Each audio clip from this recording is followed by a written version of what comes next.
ഇതേ വേണോ ഷാപ്പിലെ കറി, മുളകിട്ട് വറ്റിച്ച ഷാപ്പിലെ തലക്കറിയാണ് ഇത്. എങ്ങനെ ഉണ്ടാക്കാമെന്ന് കാണിച്ചു തരാം. ഇന്ന് സൺഡേ അല്ലേ, അടിച്ച് പൊളിക്ക്. ഇതിന് കോമ്പിനേഷൻ ആയിട്ടാണ് വെച്ചേക്കുന്നത്. നോക്കി, ഇഡ്ഡലി പൊളിയാണ് വെച്ചാൽ പൊളിയാണ്. അപ്പോൾ വാ കാണിച്ചു തരാം. നമസ്കാരം കൂട്ടുകാരെ. അപ്പോൾ ഇന്ന് നല്ലൊരു റെസിപ്പി ആയിട്ട് വന്നേക്കണം. നല്ലൊരു മീനിൻ്റെ തല കിട്ടിയായിരുന്നു. സാധാരണ ഞാൻ ഇന്ന് ചിക്കൻ വെക്കാമെന്ന് ഓർത്തിരുന്നതാണ്. ഇന്ന് മാർക്കറ്റിൽ വന്നപ്പോൾ നല്ലൊരു മീൻതല കണ്ടു. എന്നാൽ പിന്നെ ഷാപ്പിൽ എന്തെങ്കിലും കറി ഉണ്ടാക്കാമെന്ന് ഓർത്തു. സാധാരണ ഞാൻ മുണ്ടക്കയം ഭാഗത്തൊക്കെ പോകുമ്പോൾ നല്ല ഫുഡ് കഴിക്കാൻ വേണ്ടി ഷാപ്പിലൊക്കെ കയറും. ഷാപ്പിൽ കയറുമ്പോൾ എനിക്ക് ഭയങ്കരമായിട്ട് ഇഷ്ടമാവുന്ന ഇങ്ങനത്തെ കറികളൊക്കെ, മീൻ കറിയൊക്കെ. അങ്ങനെ ഒരു ഓർമ്മയിൽ ഉണ്ടാക്കാമെന്ന് ഓർത്തു ഈ ആഴ്ച.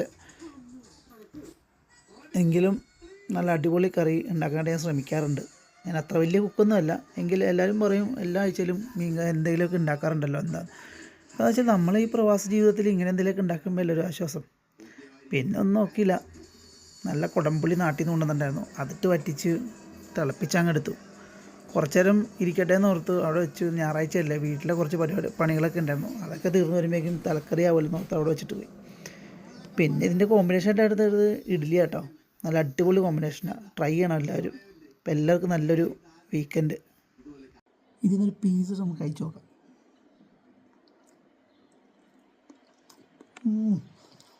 ഇപ്പോൾ മീനൊക്കെ പിടിച്ചിട്ടുണ്ട്. പക്ഷെ ഇത് ശരിക്കും കഴിക്കട്ടെ. എപ്പോൾ എന്നറിയോ, നാളെ. ഇന്ന് വെച്ച് ശരിക്കും നാളെ കഴിക്കണം. പക്ഷേ ഇന്ന് എനിക്ക് നാളെ സമയമില്ലാത്തതുകൊണ്ട്, ടേസ്റ്റ് ഒക്കെ ഉള്ളതുകൊണ്ട് ഞാൻ ഇന്ന് തന്നെയാണ് കഴിക്കാൻ പോവുക. അപ്പോൾ എല്ലാവർക്കും നല്ലൊരു സൺഡേ.